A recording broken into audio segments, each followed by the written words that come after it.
BetOnline continues to be the world's most trusted betting platform and your number one source for online betting in 2025. Whether you're a seasoned fan or a first-time bettor, BetOnline is your ultimate game day companion. With the largest selection of odds on everything from football, the NBA, college basketball, to the NHL and UFC, BetOnline is the number one sports betting source for the new year. From touchdowns, three-pointers, and hat tricks, BetOnline has you covered on every game, every play, and every win. BetOnline. The game starts here. Welcome, everyone. It is the Fly Guys podcast. Justin Goodhart alongside the ever-so eyebrow-furrowing, eyebrow-winking Cameron Klein as he wears his top golf hat and, sits in his lovely home in what I would imagine a very cold day in Massachusetts, as it's a pretty cold day here in Pennsylvania. Cameron, winter vortex is coming around. How are you bracing up? To be warm? So for those that don't know, and you wouldn't, because I didn't know until I lived here, but Marblehead is on a little bit of an inlet too, so we get very weird weather. So for example, like if you go into like more of the mainland, a little bit more western, I would say last week when we got snow, they had about maybe a dusting. Whereas, and that's what the area called for. It said 1 to 3 inches, nothing crazy. We got 4. So this weekend's going to be a real wild card. It says it's going to rain. We'll see if it's going to rain, because I'm also hearing 1 to 6 inches. No idea. But, dude, listen to this, though. Tuesday and Wednesday, low of 9 degrees, high of 18. That's you know what that is? That's winter weather. That's just winter weather is what that is. That's winter weather. That's crispness. That's winter weather, and that's the best time to lock yourself in, make it warm, and watch some Flyers hockey. You know what I mean? How about that for a transition, huh? And we got to talk about how the Flyers have been playing well of late. But just to give you, throw it on to how Harrisburg's looking. Monday, a high of 20, a low of 5. Tuesday, a high of 19, a low of 6. Wednesday, a high of 17, a low of 3. Damn. So yeah, okay, pretty much the same, if not maybe worse. Yeah. But yeah. So how about that? How about warming up with some Flyers hockey? Again, they've been heating up. It's just so funny how this team, goes the complete opposite way based on how these episodes go.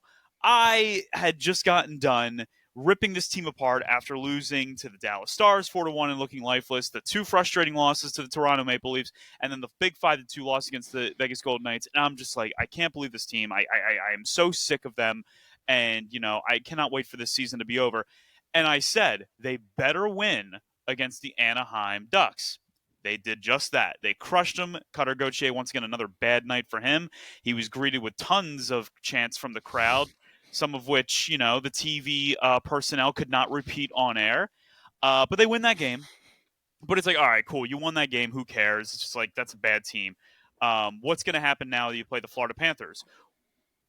Well, it starts out pretty bad for them. And then the Flyers somehow, in the third period, put it together, and then Noah Cates, with maybe the goal of the year for the Flyers, with a beautiful effort attempt that I compared to Mike Richards against Montreal in 2010, caps off a Flyers comeback victory and a stunning win over the defending champions. And now I'm saying to Cameron, like, win of the year right there. That's the win of the year. They then have a back-to-back, play the Columbus Blue Jackets. They should have won that game. They really, I thought, were the better team than Columbus that night, but you can chalk it up to they ran out of steam at the end and just couldn't hold it. Blue Jackets end up winning it in the skills competition 3-2, so the Flyers have to only collect 1 point out of that. But at this point, 3 games, you got 5 points in 3 games. You can live with that. And then the Flyers get delivered one of their most, I would say, gut check moments in the entire season against the New York Islanders. Early on in that game, the Flyers, they're shorthanded, and Ryan Poehling has the puck. If you're a Flyers fan, you already know what happened. And for reasons that only, Tsyplakov can, if that's how you, I don't even care how you say his name, because, F that guy. Point is, number 7 for the Islanders comes in and lays a huge shoulder to higher shoulder head area that knocks Ryan Poehling out of the game. And the Islanders were not penalized for that, and he was not assessed either a major or a minor for said play. More on him in a second. John Tortorella loses his mind on the referees, A few seconds later, New York Islanders score to make it 1-0. And Cameron, at that point, I just had no, I didn't know how the rest of the night was going to go, but I was like, if they're going to lose this game, then number 7 has to leave in a body bag because there's no way they can let him live through that night.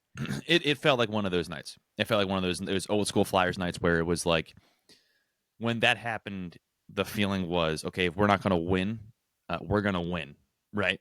Mm-hmm. If we're not going to win the game, we're going to win. That's how it felt, at least for a moment. And I'll say this, dude. In your defense, right? You started this off by talking about how, well, last week, talked a bunch of smack. Team's not playing well, flat-footed, really, really just kind of feel embarrassed as a fan over the past 2 weeks. Not happy about it. And during that Islander game, when that hit happened and when nothing happened and when a goal was scored, I regressed back into that, right? I regressed into that emotionally checked out. I thought, F it, whatever. Mm-hmm. They didn't. No, they didn't. And last week, I don't know if they wouldn't have, right? I don't want to put it all on that Jamie Drysdale game. I'm going to call it that, actually. Jamie Drysdale? I'm going to call it the Jamie Drysdale game. Yeah, the one against the Ducks where we shut him out, because I'm not going to mention the other kid's name. The Jamie Drysdale game, I think, really, really got the juices flowing. Not just for it sounds very simple and very almost like caveman-esque, where it's just like the fight and the big rumble got the boys going. But it kind of feels that way. I mean, all the fans were jumped back in. Twitter was on fire. Blue Sky was on fire. Yes. Group chats on fire about this game. And then they go against the Florida Panthers. Like you said, they're down 2-0 in that game, too. That's another thing I keep forgetting. They're down 2-0 very early on. And they come back and win that game. And it just kind of seems like something has been awoken. And sometimes you need that extra little kick. And maybe the Jamie Drysdale game was what it was. Because that Islander hit, that moment, I thought to myself, I'm like, game's checked out. I'm checked out. And they came back. And they brought physicality. Farabee gets that penalty, which was bullshit, but whatever. The game was what it was at that point, right? But they don't get discouraged. They don't let it go to their heads. They don't get overwhelmed with emotion. They still keep themselves relatively disciplined, but they play with emotion. It was beautiful. It was a beautiful display of what this Flyers team can be and what a lot of us, I think, saw in them last year, where they just don't give up, but they don't play dumb at the same time. No. That, to me, was a prime example of a John Tortorella team when I think of one. That's what I want to see. That's the product that I want to see. And to be honest, they've been pretty much giving us that this entire week. That's awesome. They've scored 17 goals in their last 4 games. Obviously, the 6-0 win helps those numbers, but 5 goals in the final 2 periods against the New York Islanders, and that includes Joel Farabee with great assists to get those scoring numbers started. Matvei Michkov gets an assist. Even though he didn't score a goal, he did score a goal. Noah Cates continues his really, really hot streak, and even though it wasn't, as dominant a performance we've seen out of Noah Cates, we're seeing the same stuff out of that Brink, Forrester, Cates line, which is everyone is putting in something. For me, Sean Couturier, the captain, coming alive in that game and guiding the Flyers to a win. But you cannot begin to talk about this game and how the players played without first mentioning Travis Konechny, another 3-point game. He had 3 apples in the game, and he is now up to an incredible 53 points in 46 games this season, 20 goals, 33 assists. This guy has become very much worth the contract that they have signed him to. And he is clearly the best player on the team. He is the bona fide leader on this team. It's his energy just resonates throughout the entire Flyers, and you see other players that want to play like him, like Joel Farabee. He's getting the penalty against whatever his freaking face is. I mean, it's like I can't pronounce his name, but again, I don't care. I just genuinely don't care. It's one of those. It's one of and those. the other thing I want to point out is that this had been a house of horrors already for the Flyers. They do not do well playing against the Islanders in Long Island. And they not only played very well that night, especially from pretty much the second half of the first period on. I thought they had a really good game. But the Islanders really, in my opinion, never really had a chance at any point in that game to get back into it. Yeah. And that also comes down to another player. Sam Ersson has had a very good week as being the Flyers goalie, and he's looked a lot more like himself. He is, and that could be a big part of it too. Like that could be a big reason why they look so great. But it's also, I don't want to like just say it's all Ayerson because he's been fantastic, and that's the thing. We're gonna have to expect that from him. We're gonna have to expect that there's gonna be weeks where we're saying we need a new goaltender because we do. We need a bona fide starter. But there's also gonna be weeks where he's gonna really really impress. That Florida Panther game, he looked ridiculous. He looked fantastic in the last two periods. It was unreal how good he looked. Just the type of performance you want to see in the Stanley Cup playoffs, kind of thing. And not But to be outdone, Fedotov had a great game then against the Columbus Blue Jackets, yeah, shootout aside. He had an unbelievable save in that game that, kept the game tied up. yeah, And, a lot of people said what I was kind of thinking. So, because Alexei Kolosov was holding the Flyers hostage, we weren't seeing much of Ivan Fedotov, but now we're seeing more of Fedotov. And this is a conversation that I recently saw Steve Dangle have when talking about the goaltending situation over for the Toronto Maple Leafs. And some people, I guess some Maple Leafs fans are unhappy with how Joseph Wool has been playing of late. He hmm started out the season as maybe one of the top 5 goaltenders in hockey, and he hasn't played to that level recently. hmm These goalies, mainly Fedotov and Ursan, have had to play a lot more than they're probably used to playing in their careers. yes, And definitely. as a goalie, when you play more than you're used to, you have a lot more bad games because your body just isn't ready for it. And even though I just don't think people understand just how hard it is to be an NHL goaltender. I think we kind of lose sight of that. Connor Hellebuck makes it look so easy as he's on his way to a second straight, Vezina. Yeah, But it might be playing the hardest position to play in all of sports. it In all might honesty, be, only quarterback in the NFL is the only other, position I would say is arguably harder. yeah. And so, Ursan, he's battling injuries early on in the year, so Fedotov had to play more, and Kolosov had to play more, and they both hmm stopped. And now Ursan is getting the chance to play at a more, I would say, a regular starting goaltender's pace, where he's playing, once every 2 or 3 days. They're not, killing him. And even though his save percentage looks bad, his goals against average is dipped below 3, which is nice. That's good. Um, but back in this Better mode, than worst. it's better than where it's been. I'm back in this mode, Cameron, where it's just like, all right, they're playing well again. Granted, they played a couple teams that are not very good, and they should have been beating those teams. hmm But they beat hmm one really good team, and now they have a game today against the New Jersey Devils. The high and mighty New Jersey Devils, led, of course, by Sheldon Keefe, the former coach of the aforementioned Toronto Maple Leafs. And boy, oh boy, Cameron, what did I say to you before we started? It would just be nice to beat the New Jersey Devils, especially in their building, a place you and I have been to together. It's a great stadium too, by the way. Nice stadium. I like it. Yeah, I if don't you're a like Flyer losing there. fan and you have not been over there, I'd highly recommend it. It's fantastic. My favorite part is the fact that the concourse is open, so you could be in line getting food, turn around, still see the ice. It's fantastic. But yeah, I mean that's the toughest team they've played out of all the teams we just talked about throughout this week, right? The Devils are on a tear. We've been talking about it for like what? It seems like 5 years now, where it's like, well, the Devils are going to be, well, the Devils are going to, and it's happening. It seems like it's happening this season. Last year was not the year for them under Lindy No, Ruff. This year it seems to be their year. They, as I said, they lost to the Maple Leafs a couple nights ago in overtime. They two great just teams. Yeah, yeah. Yeah. So they lost to the Maple Leafs in overtime. They hmm lost to the Panthers in a shootout. They did hmm beat the Lightning in overtime. They lost to the Rangers in overtime.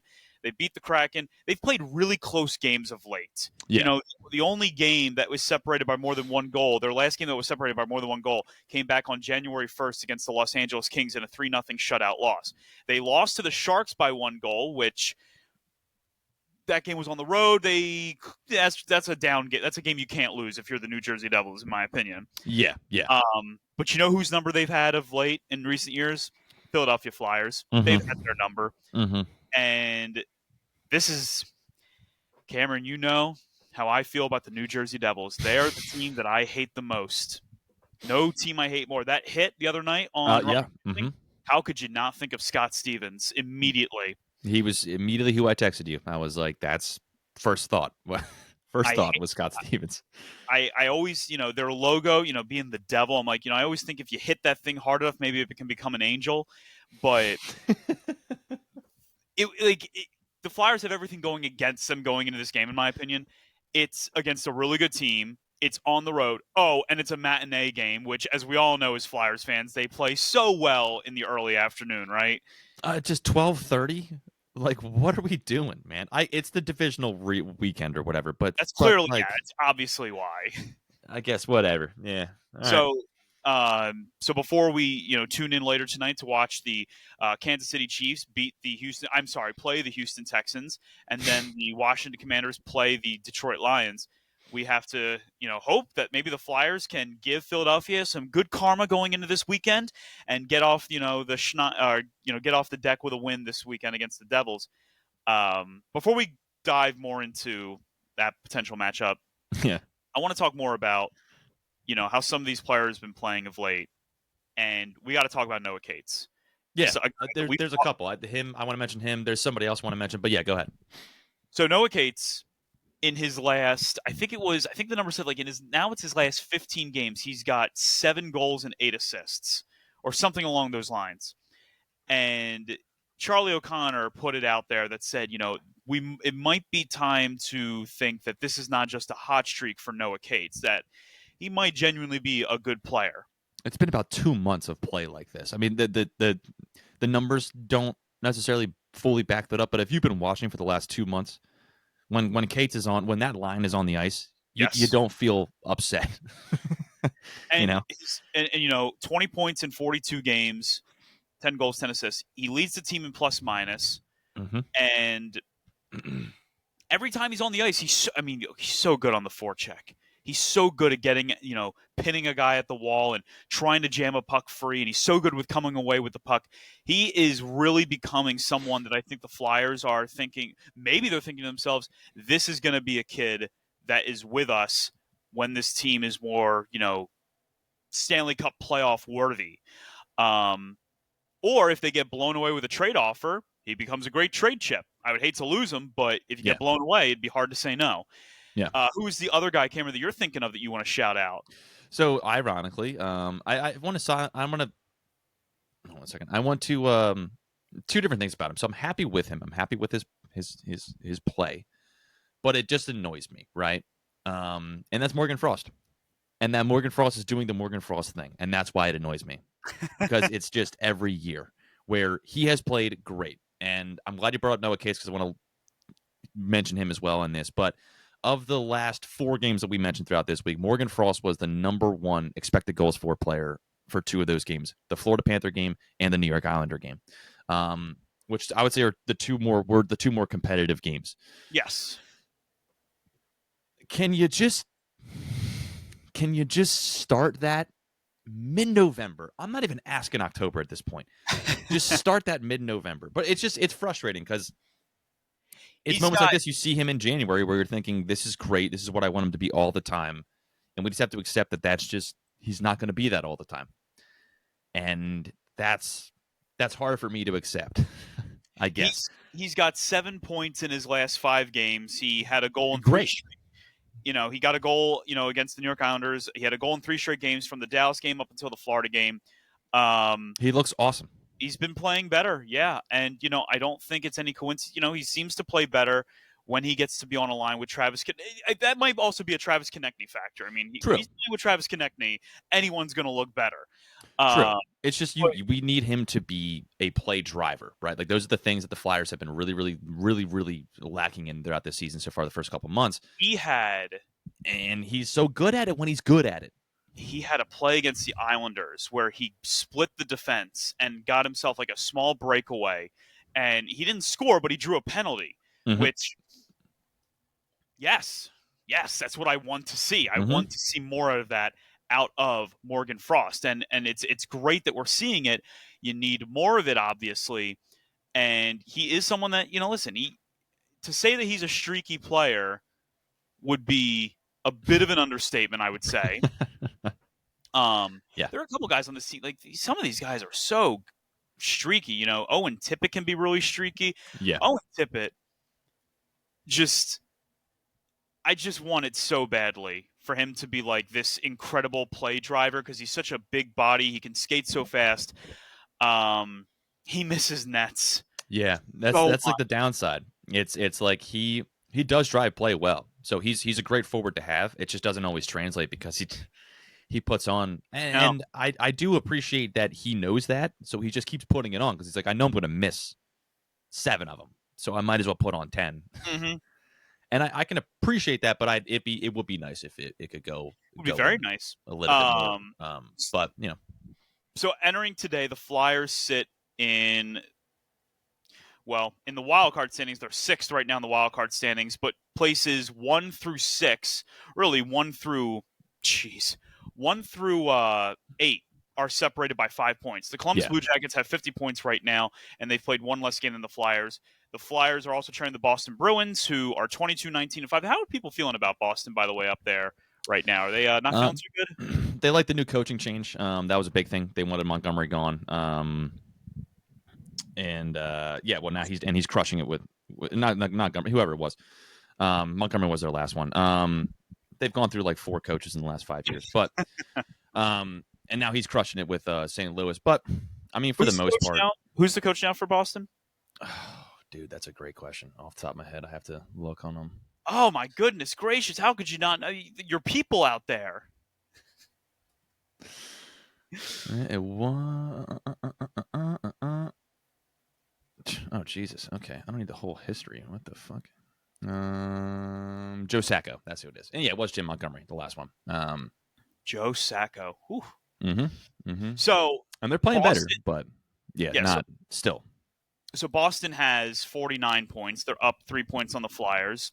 They're 3-6-1 in their last 10, but they've won their last 2. The Ottawa Senators are right there as well. They've had some goalie injury issues, specifically with Omark. Hence why, Mr. Sweden was observing Sam Urson the other night against the Florida Panthers. Yeah, he impressed too. He was. If he didn't leave impressed, that one sequence where Urson makes 3 incredible saves alone should have gotten him the starting 9 on Team Sweden. Yeah. Then the Montreal Canadiens, 8-1-1 in their last 10 games. They are on fire lately, and they are sitting in the 4th slot. And then the Detroit Red Wings, who are also killing it of late, 46 points, tied with the Flyers, who are also tied with the Pittsburgh Penguins. But Cameron, I got to be honest, I'm not liking the Pittsburgh Penguins' chances of going too far this year. No, I just don't. I think they have too much problems throughout the whole lineup. You can't rely entirely on Sidney Crosby at 37 years old. But yeah, I just think they're old. Again, we talked about it last year or whenever it was, and they made the move for Carlson, which was a little perplexing given the aging defense as it already is with Pittsburgh. So yeah, I can't really say I'm surprised. If anything, I was surprised earlier this season when they were doing really, really well. I imagine they're going to bounce back again because of the leadership core of that group. They know how to win and they know how to rally a squad. But I wouldn't. If you're asking me between like who am I more worried about between Pittsburgh and the Rangers, I'm more worried about the Rangers. You know what I mean? Like I'm more worried about the Rangers, more worried about a lot of other guys rather than Pittsburgh. But when it comes down to it, that race at the end of the season, it's going to be between Pittsburgh and a handful of others, and it's going to get really, really testy.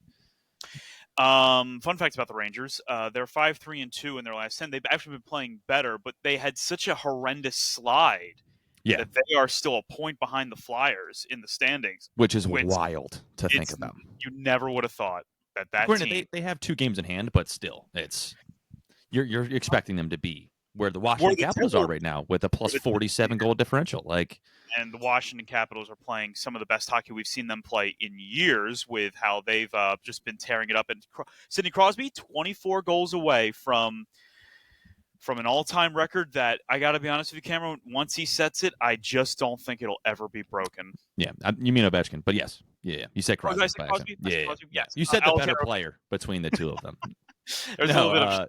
No, it's going to be really tough. It's one of those records where most of Gretzky's records, you're thinking like no one's ever going to touch that. So, and granted, he's touching the one that probably could be touched out of all of them, but it's still absolutely insane. The only player that I could ever see touching the points record is Connor McDavid. He's the only guy I could ever foresee, and I don't think McDavid will come within 300 points of that record. Right, and he's already falling behind on the pace. It's ridiculous. Pace is an exorbitant pace that is unfathomable that it's even there. So the Flyers obviously have some ground to make up in the standings. They're 20, 20, and Mhm. 6. Cameron, if I had sat here and said to you at the beginning of the season, through 46 games, this team will be 20, 20, and 6, would you be disappointed, or would that be right around what you expect out of this team? I would say I'd be a little disappointed. I'd like to be closer, higher up on the wild card race. I wouldn't be shocked necessarily, but my thought would be like, well, I'm wondering what happened there. So yeah, that's kind of where I'm at. Again, it's a long season, and that's something that I know as well. So it's one of those things where it's like, well, they're there now, but like you also have said multiple times, I mean, that wild card spot is the difference between being the number one wild card team and being all the way at the bottom is like 10 points or something like that. But it's about what, 1, 2, 3, 4, 5, 6, 7, 8 teams that are all within 4 points of it. Mhm. So it's kind of exactly what I expected. I just didn't think it was going to be this crowded down by the wild card teams because again, I wasn't expecting the New York Rangers to be down there. I wasn't expecting the Ottawa Senators to be as high up as they were, the Columbus Blue Jackets. I wasn't expecting the Boston Bruins to be fighting for a playoff spot or wild card spot either. But in terms of Flyers performance, yeah, I would say it's a little disappointed. Definitely a little disappointed. And I think I'm kind of speaking for everybody when we kind of say that. I think that when you look at the teams that the Flyers are going to be competing against for the next 3 months on this wild card, in this wild card spot, you have to like take. Are they better than the Pittsburgh Penguins? They probably are, even though they had a really bad game against them. I still think they're better than the Mm-hmm. Penguins. Are they better than the Rangers? I don't think they are, but they play like they are. So it Right. will have to remain to see that. Are they better than the Red Wings? It's a toss up for me. Yeah. Red Wings wise, you go back and forth. Same with Mm-hmm. Montreal, relatively the same for Ottawa. Do I think they're better than the Blue Jackets? Yes, I do think they're better than the Blue Jackets. Even with that loss the other night, the Blue Jackets were coming in raging hot team. Mm-hmm. So it's not unfathomable to me that they would lose in a shootout. Do I think they're better than the Boston Bruins? Probably not.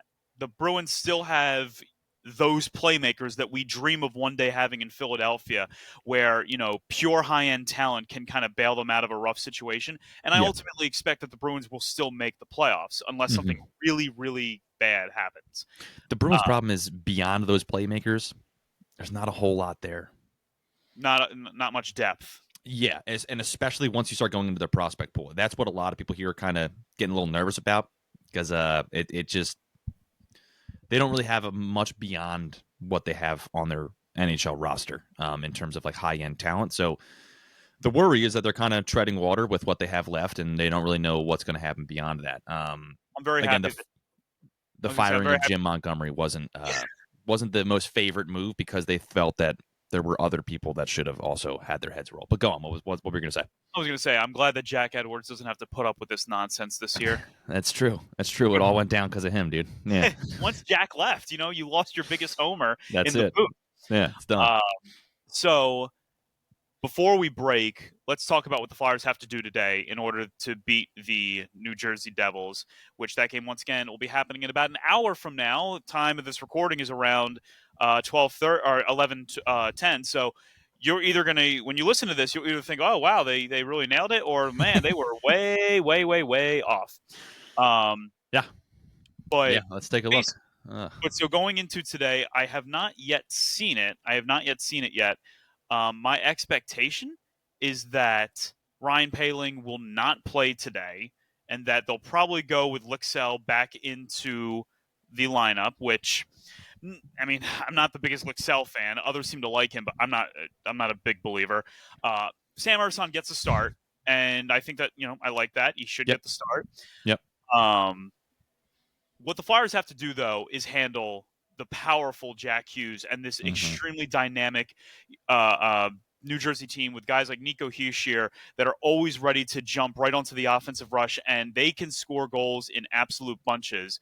And most notably, the guy that you most have to look out for, other than Hughes, is Jesper Bratt, a guy who's had a lot of success against the Philadelphia Flyers. Yeah. So it's going to be Annoyingly about so. containing the top three offensive guys, and Hischier, Hughes, and Bratt. I would agree. Sorry, I'm looking at their lineup now, and I forgot that Thomas Tatar is still playing.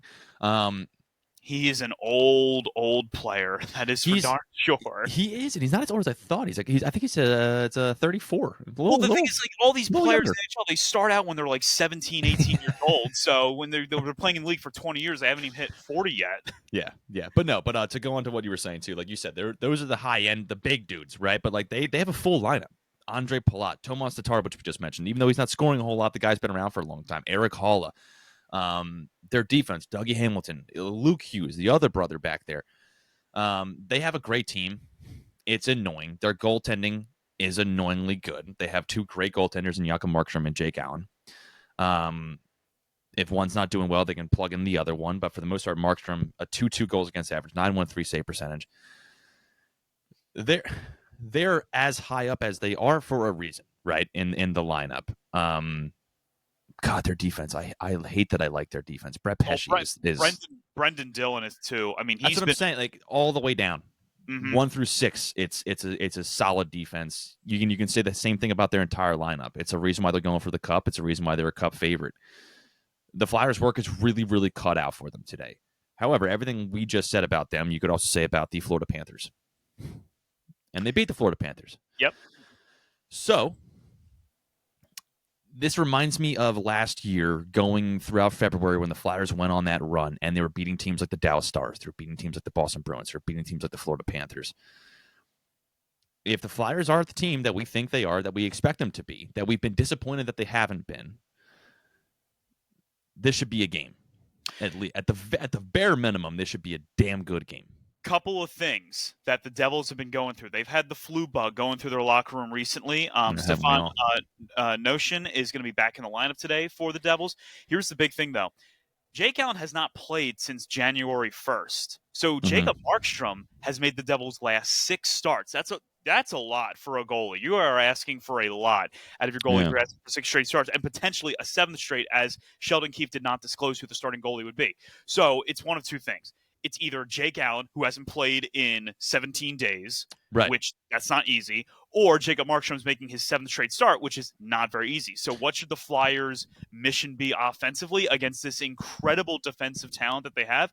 Put the puck on net. Put it on net. This is where you say, Owen, shots. Owen, I need you. Today's your day. Like, no looking for that extra pass, no trying to be perfect. Put the puck on net, see if the rebound can get back to you. This is a team, like, they should lose today. They should lose today, but at the same time, if they can make it a game, they can stay in this one with the Devils, a team that has not played their best versus a Flyers team that is playing better of late, then maybe the Flyers can steal one. If you can, and like Cameron said, if you can steal one against the Florida Panthers, you can steal one against the New Jersey Devils. Yeah, and also to go back to when you were making Markstrom and how he's played 6 of the last 7 games, possibly 7 in the last 7 if he plays today. Again, as you mentioned earlier when you were talking about their last couple of games, 4 of those last 5 have gone into extra minutes. So I would imagine my man's pretty exhausted. He's probably pretty tired right now.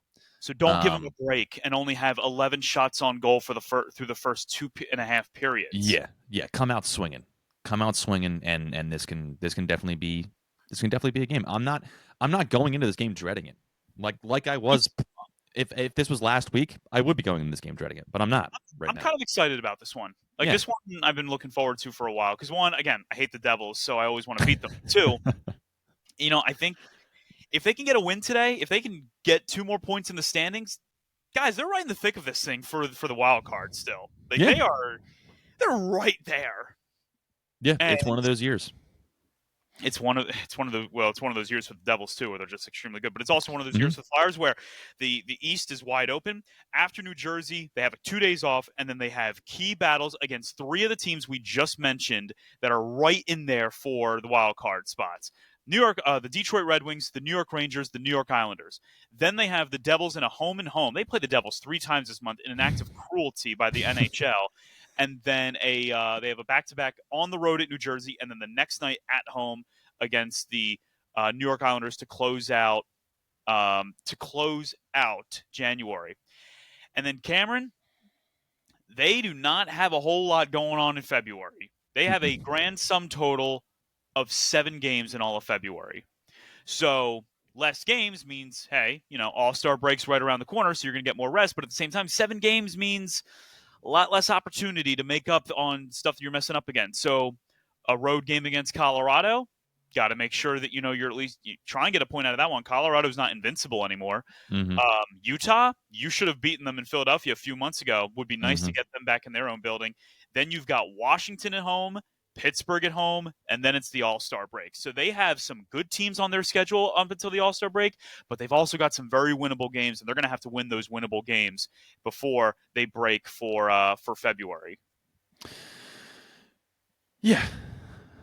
Yeah, that was a lot. But I'm looking at the schedule myself. The next 2 weeks are really, really tough with those back-to-backs for the Devils. But yeah, these next 2 weeks are crucial. Like you just said, because they don't play a lot in February. We talked about how last year February was a big month for them. Yep. You don't have that this year, so you have to really try to make these games matter.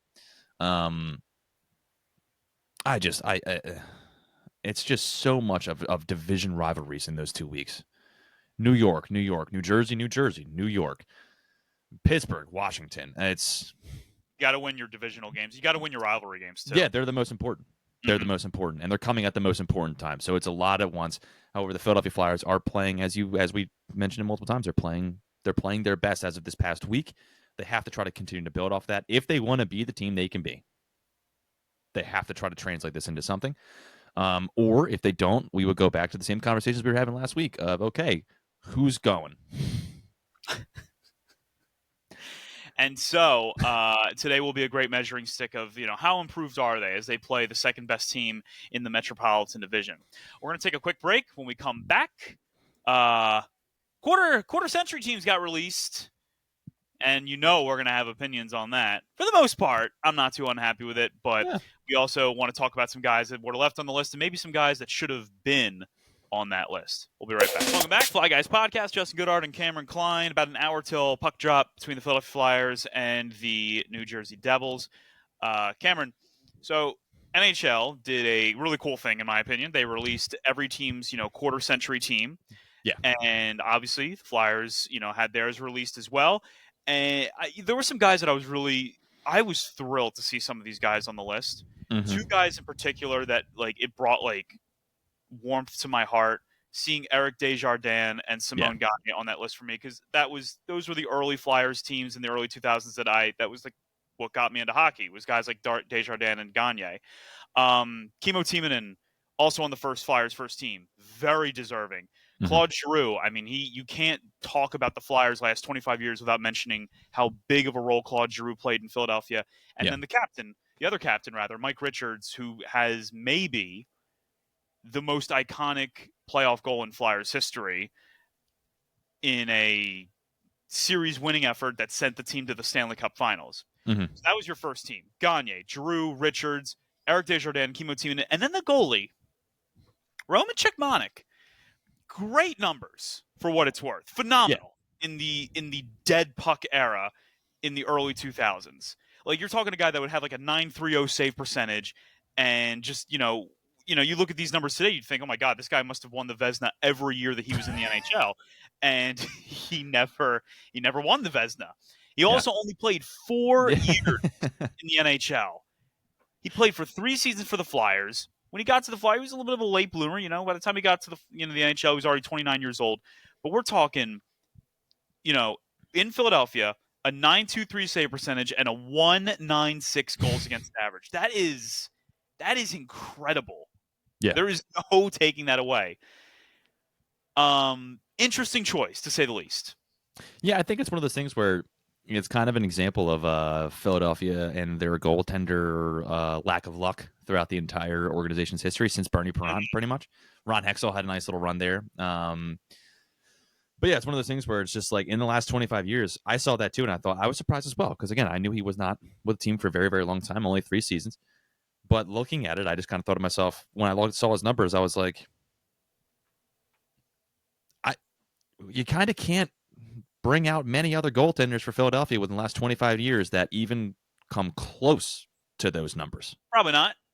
And so the guy deserves it, not because, not because he doesn't deserve it kind of thing, but it is kind of a thing where it's we literally couldn't choose anybody else, because who else is there? And also, before we continue, Roman Cechmanek, of course, passing away in 2023 at the age of 52, which very sad. He was born in Czechoslovakia. Was a 6th round pick for the Philadelphia Flyers in the 2000 NHL entry draft. So he got here late, but boy, he made those 3 years in Philadelphia count for something.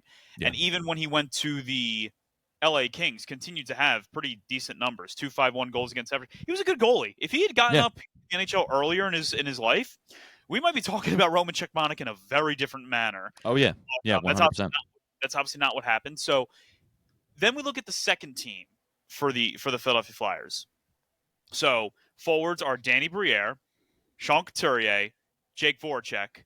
Defensemen, Chris Pronger and Ivan Provorov getting the nod. Pronger I have no arguments against. Provorov was good. I'm not going to tell you that he was a bad player. A little surprised by that decision. And then Brian Boucher as the second team goalie. And you just mentioned, like, we haven't had a whole lot of success with goalies here in Philadelphia. Robert Ashe, Antonio Niedermaki, Marty Biron, Ray Emery, Michael Layton, Sergei Bobrovsky wasn't here long enough. Ilya Brizgalov was here too long. And there was there was Michael Neuver, there was Carter Hart. There's a guy in the middle of that though that I think I missed. And Ryan Gilbert, thankfully, of Broad Street Hockey, brought up his name immediately, and that's where we're going to start. How the hell does Steve Mason not make this list? Yeah, so for those that don't know, definitely check out the Broad Street Hockey website. Ryan Gilbert put up the Flyers Quarter Century all snubs team. Pretty much all the players that you're thinking, like, where's this guy? If you think that they deserve to be on that list, he's got it on there. It's a great breakdown in an article. But that was my first one. So, like you said, Roman Cechmanek, a little question mark just because I was like, that's a short stint, but I get it. Provorov because of the relationship toward the end, a little eyebrow raised up. And yeah, the Brian Boucher. And I thought the same thing because I have been a Steve Mason supporter since 2014. I've liked the guy. To me, I've always felt he was a solid goaltender, one of the better goaltenders in Flyers' recent history in the last 25 years, I would argue. And I just thought to myself, well, maybe I'm just a little biased. Maybe I just really liked him because I was 15, 16 years old, and he was the first goaltender that didn't look absolutely horrible to me. We went from Brizgalov to him, and, maybe. Looking back, though, I did want to look at his numbers, and I think we're more than justified to think that. So I'll just read out the numbers. I won't say the goaltenders, and you can figure out who's who, but and just within their time with the Philadelphia Flyers, not their time with anybody else. Now, one spent 5 years, one spent 6. The one who spent 6 had a .904 save percentage, a .250 goals against, and the one that spent 5 years had a .910 .247. Or 918, excuse me. 918, so almost a 9-2. The 918 247 was Steve Mason. He played very, very well in Philadelphia. Not very well, but he played well in Philadelphia. And I want to add some context to these numbers. Brian Boucher was with the Flyers early on in his career, back in the early 2000s. Yeah, from 2000 to 2004, his first stint. Yep. That was the dead puck era, for the record. That was when you couldn't go near the crease. That was when, save percentages were so much higher in the NHL because the game just benefited goalies. 2-1 scores were like the most common thing in the world. You didn't score many goals in that part of in that time in the NHL. Right. So Steve Mason having better numbers while playing in an era where we now prioritize goal scoring, when we've had the best players in the NHL's history, Sidney Crosby, Alex Ovechkin, namely in the Eastern Conference, Steven Stamkos, all these guys have come through and had to play against the Flyers and play against Steve Mason, that Mason would have better numbers than Brian Boucher is even more crazy that he would not be at least on the second team. At least on the second team. And look at the teams. The time Brian Boucher was with the team, I sent again, was from 2000 to 2004. Those were damn good Flyers teams. That's Eric Desjardins in that defense. Now, don't get me wrong. Steve Mason had Chemo Timonen, another guy who was on this list.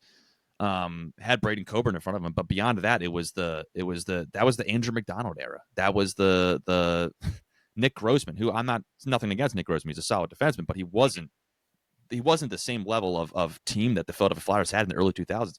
Those 2000 teams, they were playoff bound every year. They were a cup contender every year.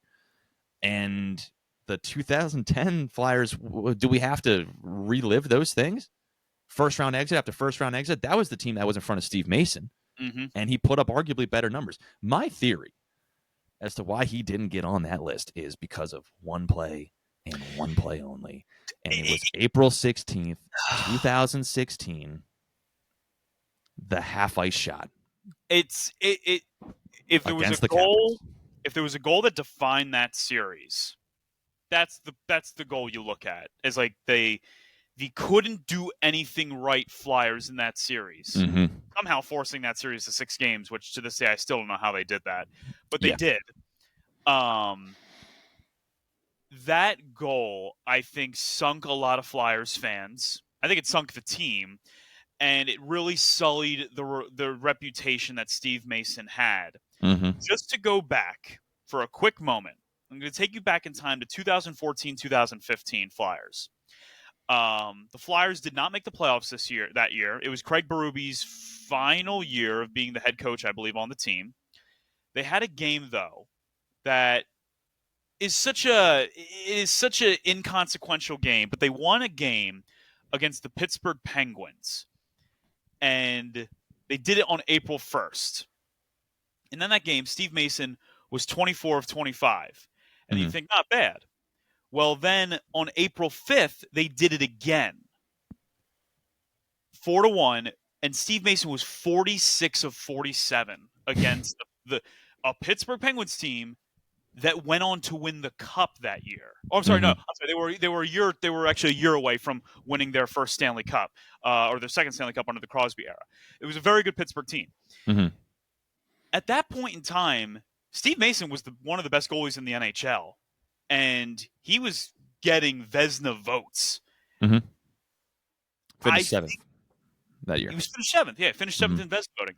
The fact that he never gets his due from Flyers fans, maybe it really is that goal. But I would go on record to say that I think Steve Mason is the most underrated Flyers goalie potentially in their entire franchise history. We'd have to go with a full deep dive, but he's Full up deep there. Sounds He's like up an there. episode for us to do. I think so, because the goaltending troubles that this team has had is kind of record setting. But another one to bounce off you. One of my favorite experiences with Steve Mason was when in the 2013-14 playoffs, where if piece of shit Chris Kreider doesn't go into him closer to the end of the regular season, I'd argue that Steve Mason, with a full healthy Steve Mason with that Flyers team, they're definitely making the second round, if not going beyond that. His numbers in the 5 games that he played, and he only started 4 of them. He had to jump in halfway through. 939, 197. He was leading the league in that first series of the playoffs, and I'm sorry, he was on another level, and it's one of those things that's always stuck in my head of, if he was healthy, if the Dolphins took Drew Brees, right? It's one of those. If Steve Mason was healthy going into the playoffs 2013-14, you're talking about I'm not saying they're going to win a Stanley Cup, but you're talking about a solid cup run from that team. That 2014 team doesn't get enough love. It was a good team. It was also the only season in which Wayne Simmons had 30 goals, which, funny enough, is another player we're about to talk about in a second. I agree. Like, game 1 of that series, Ray Emery started the first 2 games. They split, and then Mason makes his return in game 3. He doesn't make a save. He has 3 shots on him. All 3 go in the net, and then they got to pull him and put Ray Emery back in because Mason was not yet healthy. They might have rushed him. Yeah. Game 4 was a magnum opus from Steve Mason in that game. A 2-1 Flyers win in which Mason went 37 of 38. He was brilliant in that game. Mm-hmm. And we know how the rest of the series goes, especially with Game 7 ending in a 2-1 Rangers victory in which Mason was 31 of 33.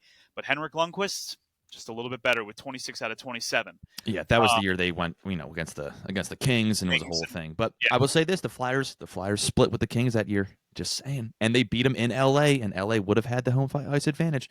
Just saying, I haven't thought about it a lot, but. And so, yeah, I think most people would think that Mason probably belongs on the list.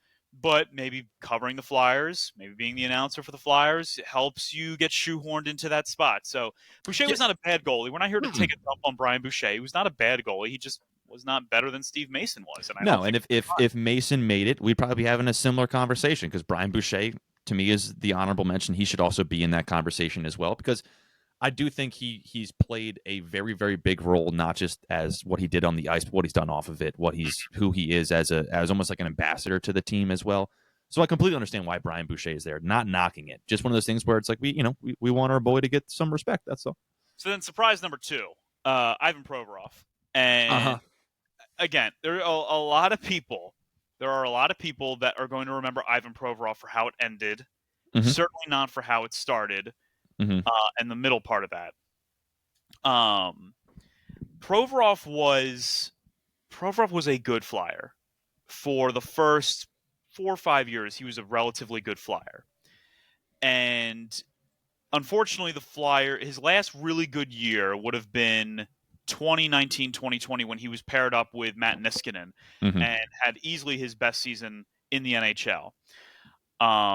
Unfortunately, things did not obviously get better for him in Philadelphia, and then it really came crumbling down with the Pride Night stuff and just locker room cancer stuff. And we talked to Steph Driver on the show a long time ago, and she gave us the inside information that Provorov was straight up confronted by teammates in the locker room for what he had done and how he just wasn't a good teammate. So then he gets shipped out to Columbus. He was not very good last year. He's having a decent year this year. It's one of his better years he's had since a few years ago with the Flyers. Cameron, he just simply doesn't belong on this list, in my opinion. Like, yeah. He doesn't. He doesn't. There are so many other players they could have gone Hmm. with, but the guy that I immediately thought I was like, how Me does too. Braden Yep. Coburn not get on this list? And I understand that Braden Coburn kind of became a whipping boy in a lot of circles for Flyers fandom during those 2008 to 2014 runs because Coburn was not as good as Chris Pronger. Coburn was not as good as Kimmo Timonen. He was no Eric Desjardins. He wasn't even necessarily a Darian Hatcher, another guy that I thought maybe could have made the team. Right. But Coburn was an effective, really good play driving defenseman that could spring offensive transition better than any current Flyers defenseman can. Yeah. And I swear to God, he played so many playoff games in Philadelphia, and that counts for something in my opinion. He No. was a good defenseman that so gets overlooked in Philadelphia. No, absolutely. I agree, absolutely. I think he became a victim of the transition of the early 2000 Flyers to going into the 2010s, where the Yes. entire thing kind of started falling apart. And I think, again, a lot of people, like you said, point to him because when Pronger goes down, he's the next big body guy, right? Same kind of thing with Sam Moran when he was drafted. Everyone saw Sam Moran. They're like, there's Pronger again. Yeah, Pronger Um, 2.0, exactly. yeah, exactly. So, but if you look at his numbers, no, man, he was a guy who you could plug in back there and you don't have to worry. You don't have to worry. Hmm. And that, looking at that now in hindsight, looking back, where that's very rare. Um, you're asking me if I'd rather have half the guys in this defense. No offense to him, but Ristolainen, Nick Seeler, I love the guy. I'm taking Braden Coburn every single day over those guys, without even thinking about it. Without even thinking about it, because he's a guy I can plug in. I don't have to worry about it. He's going to get his positioning right. He's going to clear out the crease right. He's always did those things well, and it's a shame that I agree with you that he's been snubbed here. And Provorov, I get, because he did play very, very well when he was here. During that, I think it was 2018 series against the Pittsburgh Penguins in the playoffs, where he played with a separated shoulder. If I'm not mistaken, it was that one. And a lot of people fell in love with him there, and including me. I loved the guy. I thought he could be a number one defenseman for a very, very long time. But what we didn't know is that he was very difficult to coach, had a Yep. very, very big ego.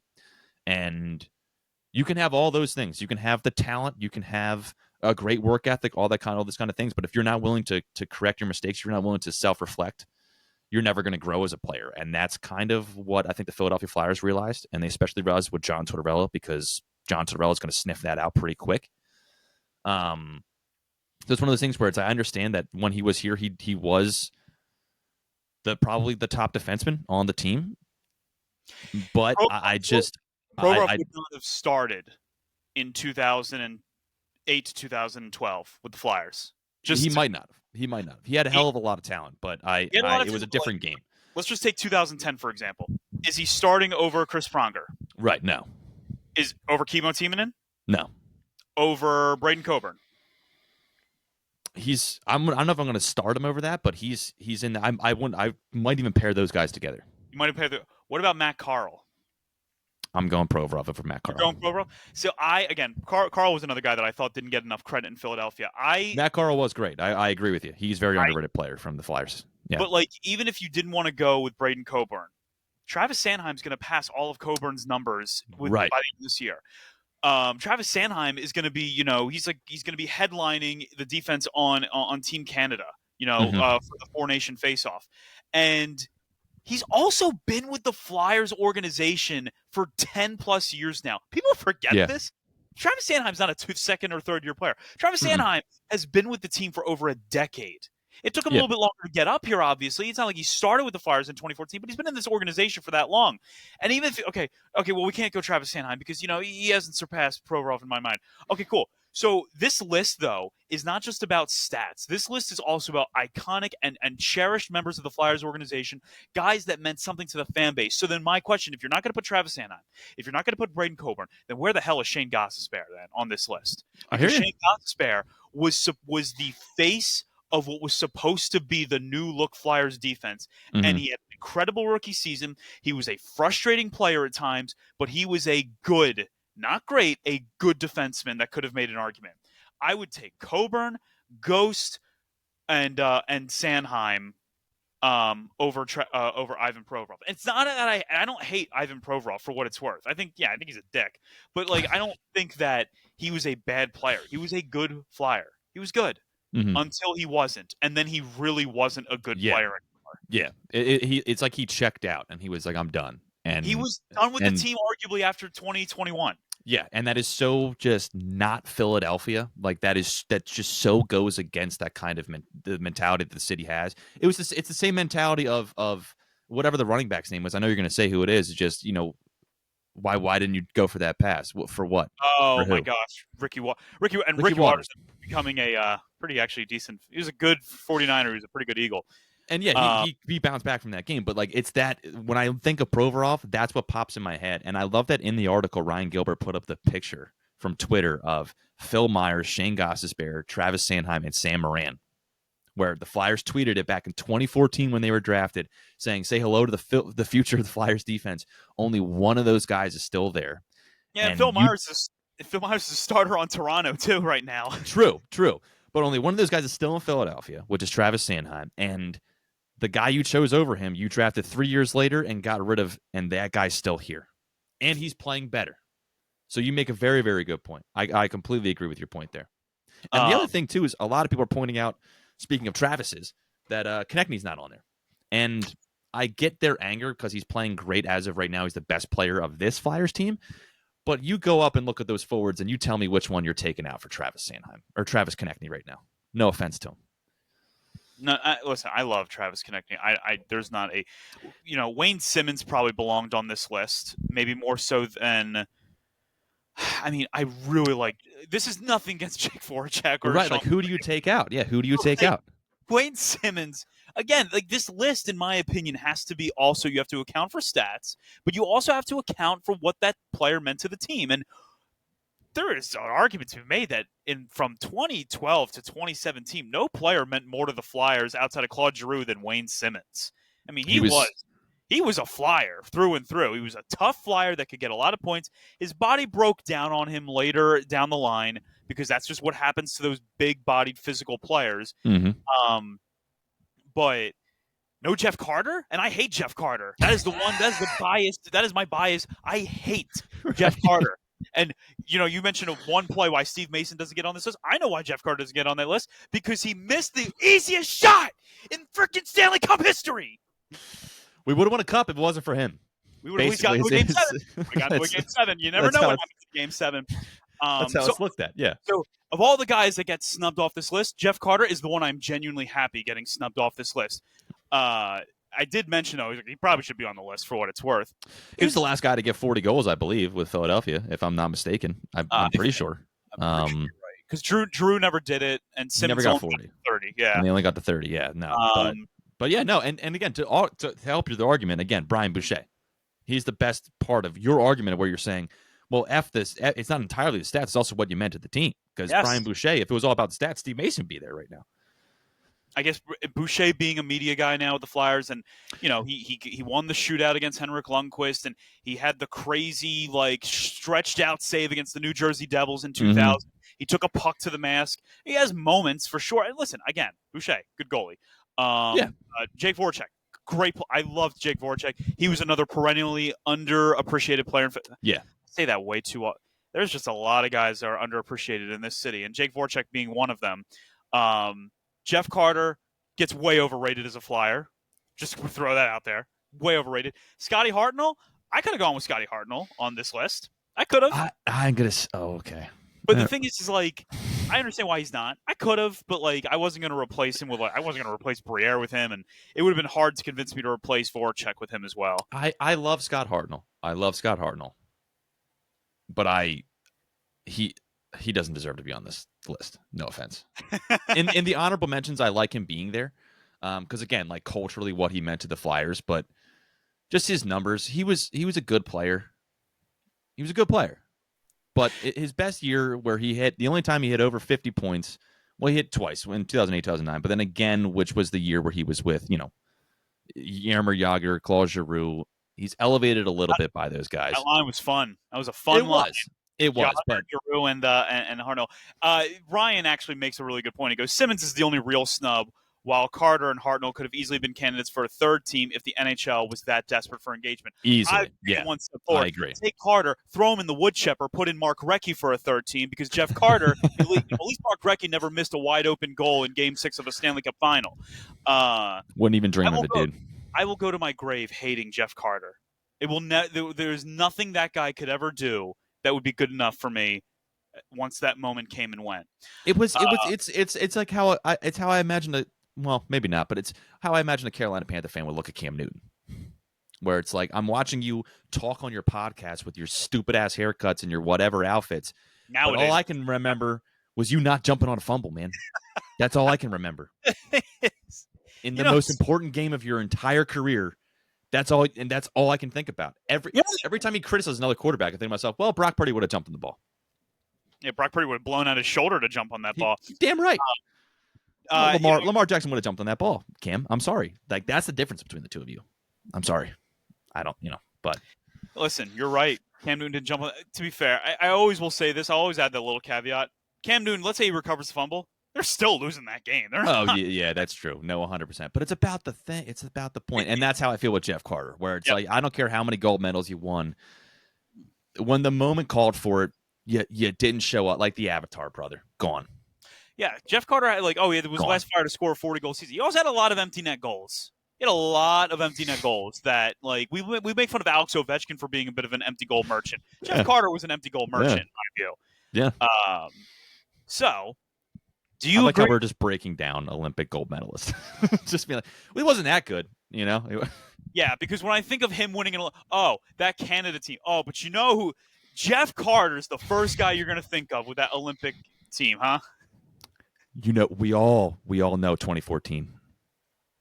We all know why. We all know why Jeff Carter was on that team, and why a certain somebody wasn't on that team. Because 2 years ago, a certain somebody embarrassed a certain other somebody, and a certain other somebody was just like, I don't know if I like it. And the certain somebody who got embarrassed had a certain coach who was also his coach in the NHL coaching that team as well, and just kind of went, It's like Michael Jordan making sure Isaiah Thomas doesn't get on the Dream Team in '92. He beat me in the playoffs. I don't want to play with him. Claude Giroux's an Olympic gold medalist, is what I'm saying. That's what I'm getting at. Yeah, and I'm just going to Olympic gold medalist.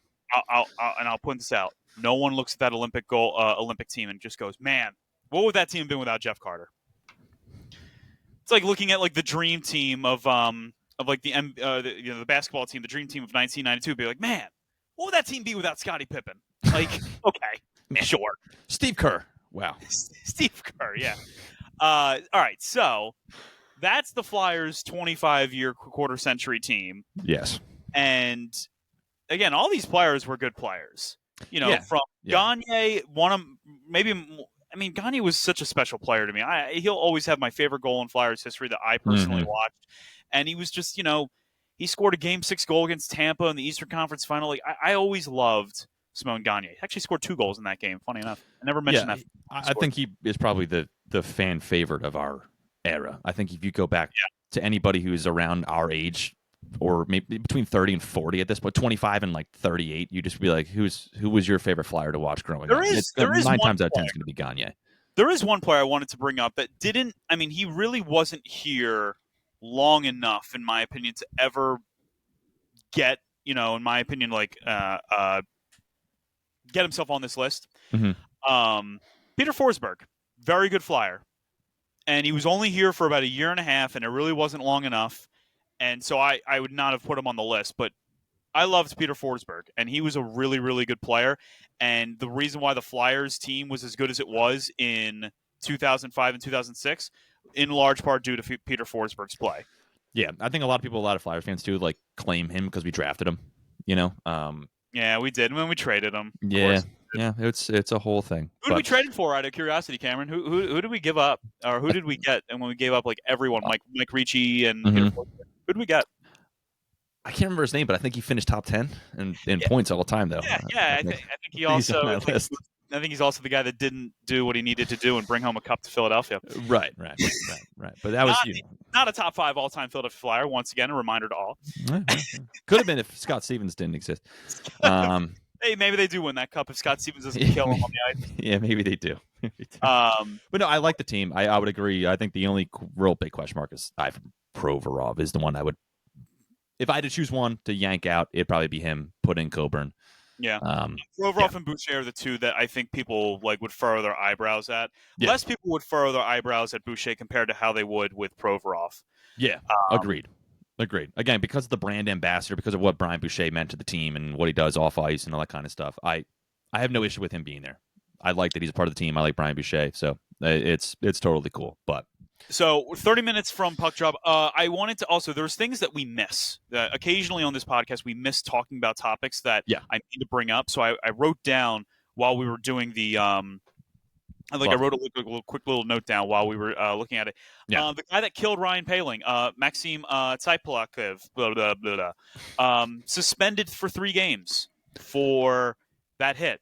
So just to make sure that we're clear, the hit was deemed by the NHL upon review that it is not penalty worthy. But upon review of a hearing, it has been deemed worthy of being suspended for 3 games. And I will simply say that the inconsistency of player safety in the NHL is never not on display. Is he a repeat offender?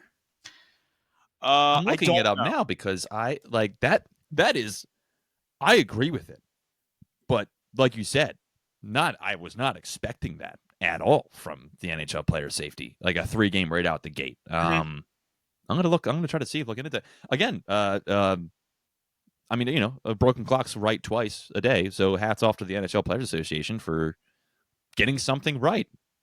That's cool. I appreciate that. At the same time, like you said, how you don't look at that on the ice as it is what it is. I don't get. Maybe you should talk to your referees and kind of get some consistency throughout the league. But whatever. At least they've happened. Always been bad with that. This is the league that has cross-checking as a penalty that they will never call a penalty for because the refs just don't believe in cross-checking. Should he have been suspended? Yeah, he clearly should. He should have been assessed a 5-minute major penalty and a game misconduct. Is what he should have been. He should have been yanked from the game. Period. So he wasn't. But he, I wanted to make sure I circled back and made that point because I meant to bring it up in the first half of the show, but I didn't. No, I love that. That's great. I love that. It's great news. Good. Cool. So. Well, right. Cameron, that is going to about bring an end to the Fly Guys podcast. And right before we go, Eagles-Rams, who do you think wins tomorrow? Yeah, I do think the Eagles are going to win. I'm cautiously optimistic, as you put it before we started the show. I know we wanted to talk about it a little bit more, but got off the rails talking about Steve Mason. Yeah, talking about Jeff Carter. We talked about the team we're supposed to be covering. Yeah. Right. Yeah, got off the rails doing our job. But But no, I think the Eagles are going to win. It's one of those things, though. It's playoffs. It's playoff football. Anything can happen. They can't take it lightly. Oh my God, Snow's right. Yeah, it's 5 in Philadelphia. It's in the afternoon. Yeah. Who does that benefit more, the Rams or the Eagles? Some say that it benefits the Rams because it's kind of an equalizer. Some say it benefits the Eagles because they're a better run team. I'll just say this: the Rams have practice in warm, sunny conditions. I was The going to Eagles say, yeah, practice it's outside at the link in the freezing cold. So, yeah, I think it benefits the Eagles for sure. But yeah, that would be cool. I would love to see a snow playoff game. That'd be a lot of fun. But yeah, they just can't get off to a slow start, and they can't get unraveled emotionally. And as long as that's fine, then I think they should win that game. And yeah. And so, hopefully, I'm also cautiously optimistic. Go Birds! And enjoy watching the game today between the Flyers and the Devils. If you're listening to this, the game probably ended, so we were either right or we were really, really wrong. We'll find out how that game goes. If we were right, hopefully you're celebrating with us. If we were wrong, hopefully we can give you some solace and some laughs and chuckles. Hopefully we can. For the Fly Guys podcast, his name is Cameron Klein. My name is Justin Goodhart. You can follow us on X at Cameron Klein, at Cameron Klein 15, at Goodhart Justin, on Instagram at Fly Guys Podcast, as well as on X, Twitter, whatever you want to call it. It's Twitter. I don't even know why I say X. The Fly Guys podcast is presented by Bet Online. Be happy, be healthy, and as always, let's go Flyers.